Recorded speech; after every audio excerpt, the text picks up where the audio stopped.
You're listening to E-commerce Fastlane, the podcast show to help you build, manage, grow, and scale a successful and thriving company, powered by Shopify. Listen to real conversations with partners and subject matter experts as they share proven practical strategies, platforms, and the best Shopify apps to help you accelerate your business. The time is now for you to improve efficiencies, grow revenue, profit, and lifetime customer loyalty. Please welcome your host, startup founder and strategic advisor, Steve Hutt. Well, welcome back to E-commerce Fastlane. I'm your host, Steve Hutt. Now, picture this. I'm gonna paint a picture for you. Let's suppose that you have built a successful Shopify store. Maybe you're doing $2 million annually, but you want to expand to Europe. Let's say internationalization is on your radar. But you're looking at 6 months or more probably to build this thing out. Probably a couple $100,000 in budget, and then and what about the tech stack? That's another whole conversation you need to think about. Meanwhile, you look at some of these top 1% of Shopify brands that are, they're launching in these multi-regions. They have all these, storefronts by language and currency. And so it just seems like duties and taxes and all these things all organized, literally in, 8 to 12 weeks, they have this architecture boom up and running. What do you think some of the differences might be? And the research that I've done, it's not necessarily about a bigger team or big budgets, almost unlimited budgets. It's just knowing how to build for scale. And I think that's a really important thing that I've learned over the years. And definitely my guest has learned this over the years about how you build a Shopify store at scale and knowing that it can scale. And so today, my guest is Matt King, and he's the co-founder and he's the chief revenue officer of a company called Domain. And they are the world's largest kind of independent kind of Shopify design and development partner. I think he'll give me some hard numbers in a moment, but I see online maybe over 350 sites that they have launched globally. And Mac's background is quite interesting. He was at Shopify in the early days, actually before me, and he helped launch the Shopify Partner Program, the Plus Partner Program. And he also worked directly with a lot of the top agency partners kind of in the early days. Even where I was working, Mac was the partner that came in and said, "Hey, Steve, we're launching the Shopify Plus thing. You might want to come and meet Harley and Toby and the whole crew." And actually, I flew down to Ottawa #1 office, believe it or not, and met the crew and learned about Shopify Plus kind of back in the early days. And I never thought I was going to work for Shopify, but I directly give kudos to Mac about the fact that he was the person that really introduced me to Shopify. And I eventually made the pivot over to Shopify and as the merchant success manager. And I was there for 6.5 years. And that's one of the reasons why you're able to listen to this podcast today is really honestly thanks to Mac. So what's interesting about today is I really do want to dig into, wherever you're at today with your store. I want to talk about just the architecture around building an online store and what that means for retention and kind of speed to market and global growth. These sort of topics is what's on my mind right now. I'm hoping Mac can kind of help unpack a lot of that. So, hey, Mac, welcome to the show. Hey, Steve, thank you for having me. And thanks for that reminder. I mean, yeah, I remember meeting up with you in Vancouver in probably 2015 to try and convince, this is back when, by the way, we had to convince agencies that they should be part of the Shopify Plus partner program. I know. People were completely unconvinced. Why would I? Why pay $1,000 for Shopify Plus for? What value do I get out of that? Exactly. Yeah. So we had to beg and fly around North America and beg people to become Shopify Plus partners. Now it's very challenging to become a Plus partner. So yeah, the tables have turned. Yeah, this is great. And, once again, I really do appreciate the fact that, you made some warm intros to some team members on HR and kind of went down that whole life story interview and the whole thing you have to do at Shopify. Wait, so I referred you to Shopify? Yes, you did. And you got paid for it. Okay. I can't remember that. That's amazing. Yeah. You got your $1,000 bonus. Oh, good. Yeah. Well, it's funny. I stopped being so bullish on referrals because, even it's hard to get employed by Shopify. So I would refer probably 20 people a year and usually go 0 for 20 on someone getting hired, So kudos to you, Steve. You made it through. Yeah, that's great. Thank you so much for that. So let's talk about, this is kind of, like I said, at the top of the show here, I was just talking about the fact that, brands sometimes would hit this, $2, $3, $4, $5 million and, suddenly their site starts to get slower. Number one, because their traffic is increasing, but that makes their site slower, their tech stack. You and I both know this. One of the things as a success team member, the first thing I would do is I would go into their apps and take a look to see and do an app audit. And then, they probably have 50 apps running. And this is kind of challenging. So can you walk me through what you typically find, when a merchant comes to you at that stage where they've got product market fit, they're doing 3 to 5 million a year, but that things are starting to slow down and there's some conversion blockers along the way now? Great point. And this is really common. There's 2 ways to use Shopify. I mean, many more than 2 ways, but 2 general philosophies to the platform, where there's like the DIY version, right? The beautiful thing about Shopify, it's easy to use. Anybody can do it. You can start an online store in a weekend. You can use the app store. You can use the theme store, and you can build it yourself, and they'll come, And that's also the challenging part of working with Shopify, is that you can do it yourself. You can download any app. You can download any theme. Over time, that starts to have a bit of a wear on the scalability of your website. So the real intention there is to be able to use the DIY tools at your disposal on Shopify in order to, as you mentioned, make sure you have product market fit, that what you have selling, that there's a captive audience, that, you have a decently functional website up to that point, and then, evolve into the next phase for the online store. And obviously, as the agency perspective, my perspective is that that should be a more considered and deliberate web experience on Shopify. So kind of moving away from that, use an app for a pop-up feature and use leverage the theme store significantly. And what that means is building a theme based off of a custom design file, or building in a pop-up into your HTML code or your liquid code instead of using an app, for example. And I've seen that a lot though. And like I said, and you and I know this because we were inside the mothership for so long, but when we take a look at their ad profile and we go, okay, and a lot of team members come and go on the plus side. And so I show up getting a new account, or there's a migration from Shopify core up to plus. The first thing I do is an app audit, and then I say, okay, why are you using these? What's the reason? And some people's I have no idea. You have no idea how much money I honestly have saved brands right out of the box. There's wow, that's why we went to plus. $500 a month for an app we're not even using, or this app is not talking to this app, and then we start talking about the whole siloed marketing strategy that happens by dedicated apps doing one thing only. And so I just want to hear your mindset around that. And have you seen that in your agency? I mean, you're nailing it, right? So right now we're really focused on AI search optimization for our clients. So we're helping, online stores get discovered through ChatGPT, but there's an app that I got an ad for on Reddit, actually, this weekend. So it's just top of my head. And all the app is it'll generate an LLM.txt file for your online store and put it on your root domain, which is a page that we'd be able to build in an hour and do it for an hour of work, right? This is, whatever our hourly rate is, versus downloading an app, putting JavaScript in your front end, paying $20 a month forever. So I think although it can feel like the more cost-effective option, ultimately over time, not only does it have are you paying monthly for something and it ends up being more expensive, but you have to consider the effect on performance on the website as well. Yeah. And I think that's what happens too, is that, and then it opens up a can of worms. You're well, I'm having some performance challenges. I really do need these apps, or at least I believe I do, or I'm not sure about getting RFPs to kind of maybe custom build these things and reduce some of these ones, or find new apps that are a little more Swiss Army knife that do a lot of things for one smaller fee. If some brands choose to use it, then they open up a can of worms about, speed now. So okay, now I have to go and look and find speed apps and try to figure out about minimizing JavaScript, delaying certain things, trying to win Core Web Vitals, and all these different kind of hacky workarounds to try to figure out the waterfall effect of who's paying in this site? What are all these different apps and things that are all connected? I mean, yeah, you can do some kind of funky things, but it's almost like Band-Aid solution for some of these speed optimization things versus just being very intentional from the beginning.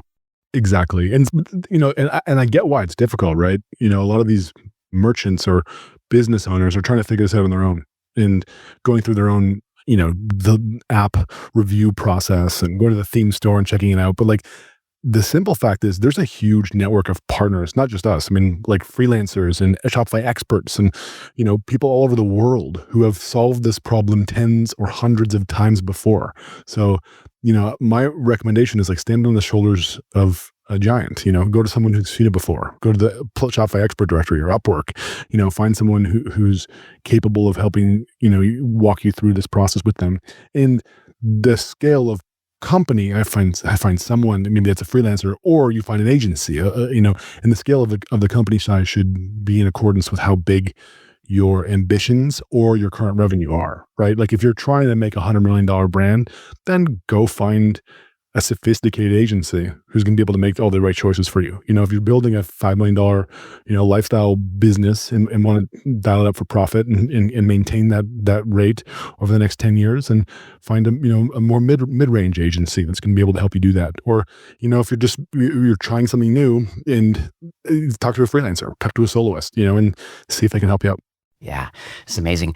I want to pivot a bit to retention marketing, because I think, we always talk about the CAC is just increasing right now massively. And we always talk about, well, how do we improve lifetime value out of our customers? How do we get the second and third sale, raving fans? I mean, we can give all the acronyms and stuff, but it's interesting because I think, from the research I've done, Domain and yourself, you guys go at it a little bit differently. You're much more kind of a technical and more of a design perspective, because I would think that most merchants think of retention more about like Klaviyo email flows or adding a loyalty program. But from what I understand, like you're saying that like storefront experience, the design is kind of directly impacts lifetime value. So can you kind of unpack that for me? Because I love beautiful design, but I don't know how it is directly related to the retention part of the business. Sure. Yeah. And the answer to that is twofold. One is if you're building a brand, right? I think we think about building brand different than building a business. If you're building an online e-commerce business that's just going to, again, kind of like pump money in and pump money out, that's a totally understandable goal. But if you're building a brand, you're building something for the long term that customers will feel, that they engage with, that they feel represents them, that they feel cool or interested or excited by going to your website or delighted. That's when it comes to the creative. That's when the design is really important, is you want to create delightful experiences for your loyal customers.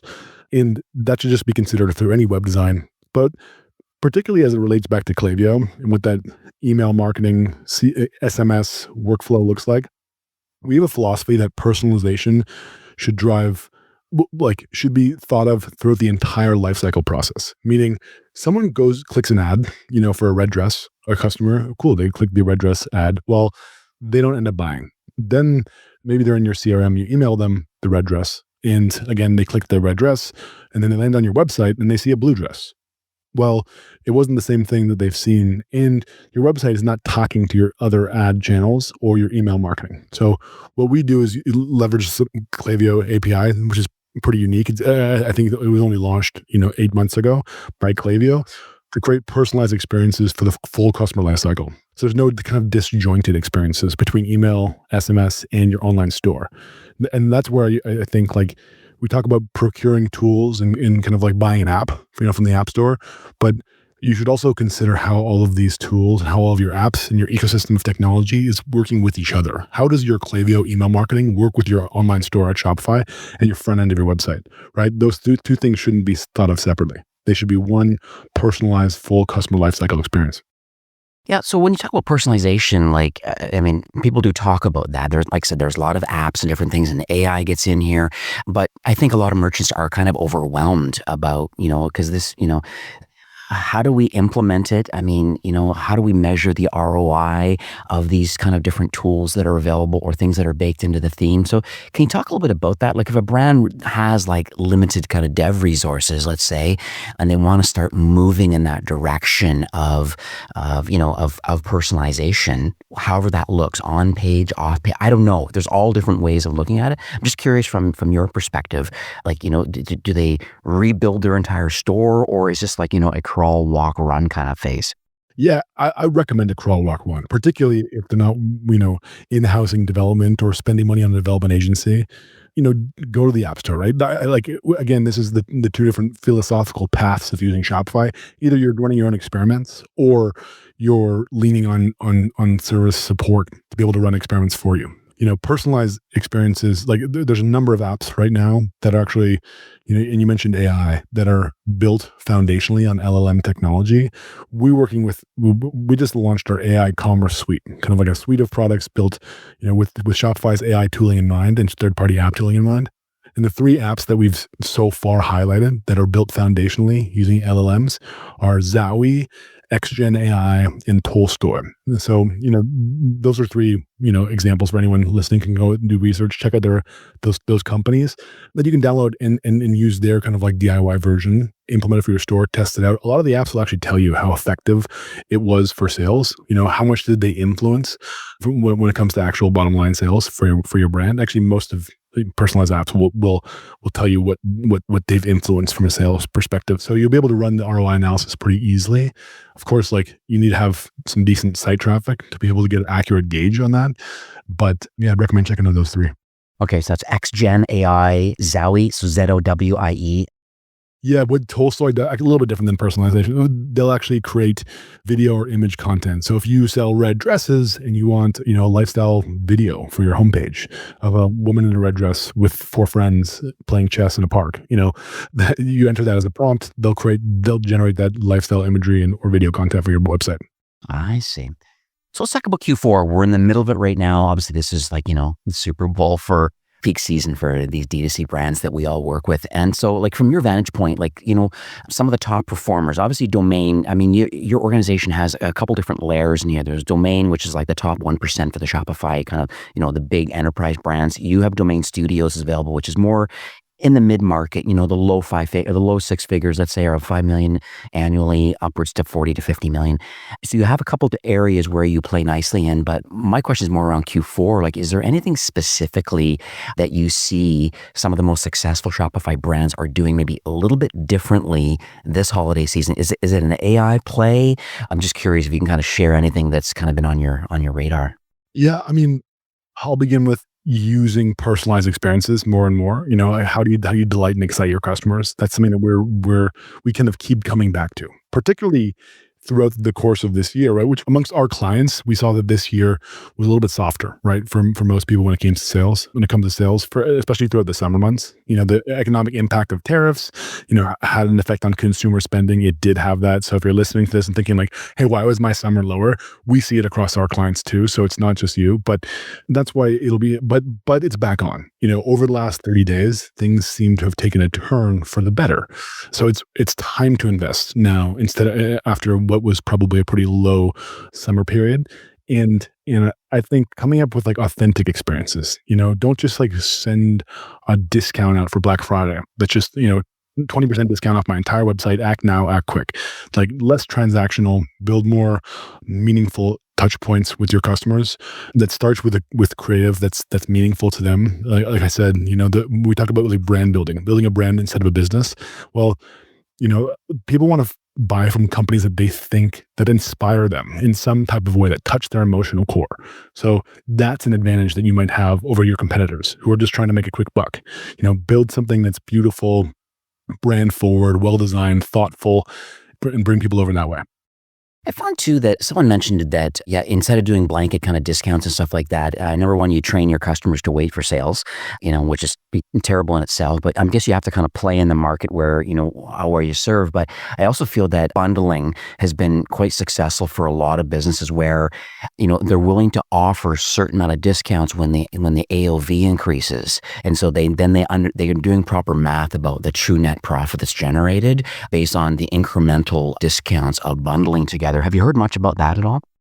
Yeah, bundling for sure is an effective strategy to bring up your AOV. And therefore, as you mentioned, like there's a financial calculation to be had where you're going to make more money off the extra order value compared to what the discount that you give is. I mean, another one that you can do without even having to discount is adding on another gift, right? So, the part of the issue with having sales throughout the holiday season is that, again, you're cheapening your own product, right? And training your customers to look for discounts. But what if you discounted in a different type of way? Adding on a gift instead of giving a discount, or offered a resale program. So, I know a lot of companies that don't actually discount their items at all. It's a total mandate, right? We work with Oscar de la Renta. They sell dresses, like they're not discounting, but the companies will have a authenticated reseller portal built on their own website where people who can send product back, earn a small percentage fee and resell their own product back to the same customer base. And of course, it's going to be at a lesser price. So thinking through clever ways to be discounting and maybe reselling the same items that are used. I noticed too on Amazon that, they get quite smart, and a lot of these best sellers on there tend to package things all together. I definitely see it in the electronic space where they pair items that are meant to be used together. Like you think of the camera, the lens, the memory card, and and so they put all together. And yes, overall net, but they're trying to show this whole package value. That's like, hey, and maybe in the apparel space, it could be very similar. Hey, if you buy, these shoes, we also have maybe some kind of cleaning thing, or if you buy these sneakers, we have proper socks that go with it, or whatever the case may be. It's interesting to be able to have these bundles. Number one, you make it easier for the customer to actually, I didn't even know I even sold socks because they see it in a bundle. And then during the BFCM times, what we're talking about now in the Q4, it's like, well, then you can offer an incentive to want to be able to buy that full kit or that full package. Mm-hmm. So I love that. Yeah, I mean, I think that's fantastic too. I think, it starts by setting goals, right? As a company, in understanding where you want to optimize for. Is it to have bigger brand impacts and to be able to sell larger swaths to more loyal customers, or is it to collect more customers and and go through this kind of customer acquisition phase for your business?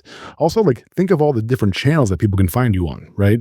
I know that it's everyone on planet Earth is talking about AI right now and ChatGPT, but it's becoming bigger. And we've seen across our clients that since January, the number, our percentage traffic, anonymized data through all domain clients has grown 1,300% from ChatGPT or Claude or Perplexity as a lead source for organic traffic. It's still not huge. It's 1% of total traffic, again, anonymized at most of our clients, but it's growing exponentially. And by this time next year, it's going to be a huge traffic source for people. So it's worth focusing on what acquisition channels people are actually finding your business on. Yeah, I think it's really cool about Shopify working with OpenAI and kind of making that available for checkout from within ChatGPT. And I think there's also something with Etsy now too, where Etsy sellers can now buy from within ChatGPT directly. So I think I actually have a neighbor down the street that's like a power seller on Etsy with, 70 or 80,000 5-star reviews. They have a crazy business. They're running out of their home. They're running for 8 years or something. And I just talked to her in the street over the weekend, and she's like, yeah, I know all about this, and we're really excited. And those people are reaching out to them, literally Etsy is reaching out to her directly, just saying, oh, get early access to it now, right? Because they're big sellers and they have I don't know how many listings. They have thousands of listings and they do so well. So they're excited to kind of experiment in that channel. Yeah, it's exciting. We've got a couple clients who are part of the early beta too with Shopify for ChatGPT checkout, and it's worth leaning into. Anyone listening to this, get on that list. I think Shopify has either they're going to be rolling it out company wide shortly, or there's it will be go to market soon. Yeah, there's some sort of early beta list, but it's going to be worth it. It'll be there'll be a cost to it, of course. ChatGPT is going to find their way to earn a living off of this, but lean into it. That's the key. 100%. I want to talk about internationalization because I think it's interesting. There's a lot of brands that maybe, and I always joke about this, and you probably know this story, but it's just many times I talk to my merchants, and they're mostly American brands and stuff like that. And being in Canada, and Shopify, it had its roots in Canada. It's just I always say, do you guys ship to Canada? And they're like, no, we don't. And I go, well, why is that? I go, do you realize there's 35 million people here? I go, could you imagine not shipping to California or New York or Florida? Just completely block those states, because that's how many people live in those states. And they go, oh, no, we would never shut off New York. Okay, well, then why are you not shipping to Canada? Oh, complexity, So then we go down the rabbit hole of okay, well, and then more recently, Shopify, they do a lot of feature releases, these checkout extensibility, and now with Shopify Markets and Markets Pro, I think they're aligned now with Global E and Merchant of Record. And all. This is probably in your domain. You probably know this stuff really well. But I want to make sure people realize there's opportunity out there now for duty and tax compliance and fully shipping internationally now. And so I'm just curious about, have you worked with or are currently working with clients on their international expansion plans? What are some of the high level, but what are some of these pieces of the puzzle that make all of this work? Yeah, great question. And we just acquired an agency in the Netherlands called Code. 60 people there. That happened about a month and a half ago. And I'm in the process of speaking with each individual code client. And what's fascinating is I'm hearing the exact same thing from opposite directions. Our North American clients tell us, hey, we're not in Europe because it's so complicated. There's so many currencies, so many languages, seems insane. I don't think we can do it. And then our code clients are going, oh, America, it's so complicated because it's just this one big country and there's so many brands already there and it's very expensive to buy customers there. And, so both continents are looking at each other's market and saying, oh, that's too hard. I don't think we can go there. But there's huge businesses being built everywhere, including Canada, as you mentioned, Steve. So it's worth taking a second look. I think and we're both Canadians, but I'll take maybe a bit of a shot at Americans. Sometimes you have the Americans have an American-centric worldview, right? And it makes sense. Particularly, it's one market, it's very big, all one currency, all one language. Wow, what a great market to be in. But there's a big world out there too. So a lot of people are buying. I can't tell the amount of times that I've gone to buy a product and I've realized they don't ship to Canada. Oh, can't do it. So I'll have to find, a different way and we'll get a shipping service to get it done. Most buyers won't get a shipping service and won't find a different way. You'll just lose that customer. You'll never know you had them and you're closing yourself off to that market. Shopify has made it easier than ever, only within the last 18 months, by the way. And they'll tell you something different, but realistically, true internationalization features came when Shopify Markets really became a viable solution, and which is still a pretty recent part of their roadmap. That's why Shopify still has so much potential to grow in Europe, where a lot of these big brands haven't yet made the decision to switch platforms. A lot of the brands aren't having America because, internationalization wasn't as big of a concern. But just know that if you're an American listening to this, Shopify's figured that out in the background while you've been on the platform and made it easier than ever. So you can now sell local currencies using local language with different fulfillment centers if you'd like to, all from your Shopify admin. And it is pretty easy to install and get going. And I'd really recommend it as an experiment, if not to, make it part of your DNA of your business. And then if you want to sell different merchandise separately, you can do the old traditional model, which is you'd have a different subdomain for each one of your different websites. And then that allows you to have full customization, right? So you can, do whatever you want for different markets. That's a little bit more engaged. But if you want to do the more user-friendly route, use the Shopify Markets functionality and try and go into new markets that way. Very cool. So the other question I have too, and once again, I love picking brains of people that are really working with some of the big brands, because I also feel that there's this trickle down effect to people in the mid market and kind of early stage businesses. But one of the questions that come up a lot is about trusting data from a business. What's your thought about that? Because it just seems like just attribution in general. I know there's some third party tools out there. You think of Triple Whale and there's a few others out there that are really trying to understand the customer journey from a data perspective so that you can actually action it correctly. But I'm just curious on what, I know you're more on the development side, but there's a huge side on the ads side and driving net new and retention, but having proper data. Because, as you know this as well as I do, it's I always dread conversations with merchants when they say, okay, Steve, I'm in Google Analytics right now and it's showing me something. Then I'm going into the Shopify admin and it's showing me something different. And then all of a sudden we have to start getting into conversations about server-side tracking, and we're talking about, expiring cookies after 7 days. And it gets into all these different kind of conversations. So from your perspective, what are brands thinking about right now from a data perspective and just feeling confident that they can actually make decisions on accurate data? Yeah, good question. And there's so many different tools out there that are all kind of billing themselves as this CDP for Shopify stores. Yeah, we take your Shopify data, we make it make sense for you, and we've packaged it up. And it can be really hard to know signal from noise in those tools. Frankly, we actually don't use any of those, the Shopify native CDPs. We use a tool called Faraday for our clients. And you mentioned we mostly development, which is true. Basically 70% of the hours that we use as an agency are dev hours. However, we offer strategy, UX, creative, all part of that same suite. And we do quarterly business reviews with each one of our clients. Like I'm looking at our Olaplex quarterly business review this morning. It's 108 slides related to everything from what their paid spend, how their paid spend is converting, how the top navigation of their website performs on first click principles, to like what is the email workflow and how do we make more personalized email experiences. I mentioned earlier in the presentation. So, the maybe unhelpful answer that I have is to find an expert who can analyze the data for you, who's seen it before, and be able to make more informed decisions about what the data is really telling you, and so you can strategize for your e-commerce experience. Like, again, that's going to be a discussion of spending money to make money, because the data is there. You need to find someone to analyze it and make suggestions, and then use that in ways that'll make you more money, which of course is very easily trackable. So you'll be able to tell, if you're making a correct investment pretty quickly.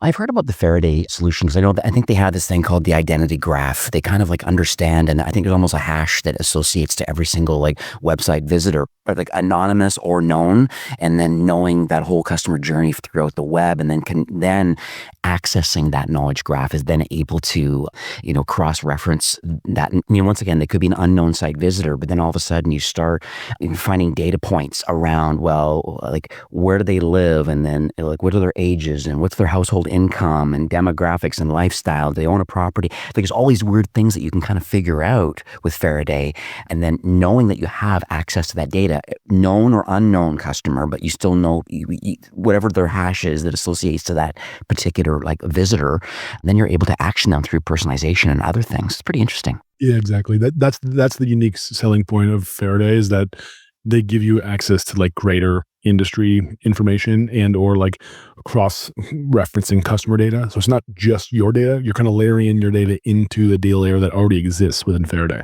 which is the big value unlock. Also, we use tools like Mintel for research. So again, like a lot of the conversations that we have with our clients is like looking at what they have done from a monthly, quarterly, annual sales perspective compared to what they thought they were going to do in that same period, and then analyzing it against what is the industry trends telling us. What is Mintel research telling us? Mintel is this huge research tool that is quite expensive to get monthly access, but we've got a membership, and you can like an AI tool. You can kind of search a prompt like how have e-commerce brands performed on average over the last 12 months compared to this same period last year, and then it'll give you data, research, and some studies that back up where this data came from.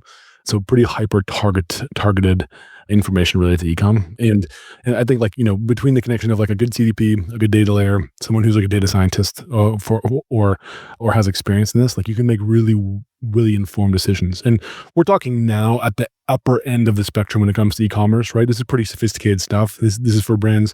We talked earlier about like matching the kind of company you work with your ambition for your e-com business. And this is like that 100 million plus ambition. You can go really deep down the strategic rabbit hole. Yeah, this is amazing. Actually, I interviewed Scott from Wicked Reports recently, and he really talks about the whole, and with his platform, he's been in this game for, 12 years or something like that. And, this is early days, but now he's really leveled up now, and he's able to really understand lifetime value now. And it's so interesting about, especially subscription models and stuff like that, really understanding the full customer value and this kind of last click attribution and knowing how to deal with. It's really neat what he's done. I'm going to put a link to the show notes to Wicked Reports. There's other tools out there that do it, but it's interesting what Scott has built over the years. Great point. It's funny, right? So, as operators for e-com, some people tend to get myopically focused on conversion rate, what that looks like. But oftentimes it can be in opposition to customer lifetime value, building loyal customers, right? Bill Murray has this example where Bill Murray's got like a t-shirt company, golf shirts, and he had this blue, they're really funky shirts, they have all these wacky patterns, Bill Murray's a wacky guy. Anyway, but they promoted this blue, traditional royal blue shirt on their homepage, and they got great conversions off of that single polo, but they had no customer lifetime loyalty, because the people who buy a traditional royal blue golf polo are not the people that buy, one with penguins on it and they're dancing. Yeah, I remember. Yeah, I think I just looked it up actually. Yeah, William Murray Golf. Right. He does have some really crazy stuff. Love Bill Murray, but yeah, it's interesting what he's done, and I'm gonna read more about this. Maybe have him on the show. Actually, he's even in retail too. Wow, good for him. Wow, this is amazing. So we are nearing the end of the show for today, but I guess I guess I want some parting notes because I think for me, there's so many people that are listening right now. Like I said, there's some early stage people that are, that are like, hey, what's kind of a last minute kind of thing that I can do to have a successful Q4? We're in Q4 now, but we're just kind of nearing into actual BFCM time. But like, what do you think the early stage people can do from your perspective? Maybe not necessarily your target. These are kind of the DIY people. Is there anything specifically that you think that they should think about or do just leading into BFCM? It's a tough one because there's so many different things depending on where they're at. But is there one or two things you're like, check this just to make sure? Yeah, I would. So the key is kind of like, you're going to get more traffic over this period, or at least ideally, right? Either you're going to be paying more for ads, sending more people to your website via email. Make sure your website is ready to ingest this new traffic. So, go through a bit of a reporting process. There are websites, I can't remember what it's called right now, where you test out the first click. So when people land on your.com, where do they click first? Where are their eyes focusing? And so I like first click experiences, or there's even usertesting.com, which will send your website to 500 people or 1,000 people and show you, where their eyes go on the screen or what they click first. Those are worthy experiments to do just to make sure you feel ready for the traffic, because it might be unexpected. You might assume something's going to happen and it doesn't happen that way. So just make sure your website's dialed in, go through a little bit of testing, and get ready for what could be a big season. Yeah, totally agree with that. Another one is heatmap.com too. Is another one that's in the Shopify world. I think Dylan's the founder of that company, and they've built a really neat solution, quite a bit different than maybe like going through Google Analytics or Hotjar and these sorts of other tools that are out there. Those are more generic kind of behavioral tools. Heatmap is a little bit different, where they quantify revenue for every website element that's on the website. It's pretty neat what they do. So something to think about. So then what about people in the mid-market then? So we have these early stage people. Let's make sure that we're ingesting, the traffic as best we can, thinking about the long term, thinking about, Q1 of next year. How do we have a banker 2026? So maximize the traffic we do have. People that are already firmly in the mid-market. So they're, upwards of 5 million plus, maybe upwards to maybe even 50 million. Is there anything specific that they obviously have all their product already, probably have a lot of their sales and promotions kind of already pre-dialed. Is there any end or last minute things that they may want to think about? Yeah, I think use this opportunity to build brand loyalty amongst your customers, right? Again, you're going to be getting more traffic and more eyeballs on your web experience. So think through what your customers, how do they feel when they're on your website? How do they feel about your brand? What makes them loyal to you, or what should be making them loyal to you? And that might actually be a literal loyalty program, by the way. If you don't have a loyalty program, again, implementing a loyalty program for the holiday period is the right time to do it, because you're going to get a lot of eyeballs, a lot of additional traffic, and you'll be able to convert single-time customers into multiple-time customers. That's the key for the kind of medium, long-term thinking through this holiday season. Right. And yeah, you're right. There are some really great solutions out there, that you can literally add on and just choose how you want to implement your VIP program. And then from there, at least if a special drops, even if worst case, you get people to sign up for it and you get a special drop that's going to happen maybe in the new year. And so at least you start building this brand loyalty with people saying, hey, we have this plan, or start earning points. You get free points with today's transaction. Click here to sign up and boom. Like I think Smile.io has a solution, and there's a few others. Smile's good. Yotpo Loyalty Lion. Yep. It connects well with your reviews. Yep. Loyalty Lion. We love Loyalty too, which is kind of an up and comer. So there's a number of good loyalty solutions. I think if I'm making a recommendation, particularly for the mid market and up, I'd probably recommend Yotpo because they're a little more scalable. But there's a lot of good options. I like how Yotpo has decided to kind of pull the reins back a bit and double down and focus on what their original core offering was. I think that's great for them. Instead of being a Swiss Army knife of all MarTech, they decided to get back to their roots. And I think that's exciting. And, implementing AI too, which has been very helpful. Oh, absolutely. So this is great. Well, thanks, Mac, for, recording today. I love how it's so interesting. I find people in the e-commerce space. It's just like you build, even though maybe we don't get to see each other as much, and we know each other in passing for sure. We know that, when your original, back in the Shopify days, then to Half Helix, then now moving forward as, being a founding partner now and working with Domain. It's great to, number one, to keep in touch. I'm so glad that we had the opportunity to record today. I've learned a lot. lot. 2 pages of notes it's great. There's going to be a great episode. I'm really excited to get this out into the wild. And what do you think some of the next steps are for anybody listening today that they want to learn more about you individually or what Domain has to offer? Because maybe there's an opportunity here. Yeah, I mean, if anything, someone listening has found what I've said interesting, feel free to add me on LinkedIn. My name's Mac King from Domain, or if you're interested in looking at our website, check out it's meetdomain.com. And yeah, we have all of our portfolio listed, and actually our website is kind of completely indexable. So you can search hey, if you're interested in a loyalty program, go to our website, search the word loyalty. You'll see all of the loyalty program implementations that we've done. Oh, it's amazing. Okay, cool. All right, Mac, well, have yourself a great afternoon, and thanks again for recording. Thanks for having me, Steve. All right, take care. Well, that's it for today's episode. I'd like to thank you personally for being a loyal listener of E-commerce Fastlane. It's my hope that this podcast is offering you a ton of value through growth strategies, tactics, and exclusive insider tips on the best Shopify apps and marketing platforms, all with my personal goal to help you build, manage, grow, and scale a successful and thriving company powered by Shopify. Thanks for investing some time today and listening to the show. I'm so proud and excited that you have a growth mindset and are a constant learner. I truly appreciate you and your entrepreneurial journey. Enjoy the rest of the week and keep thriving with Shopify.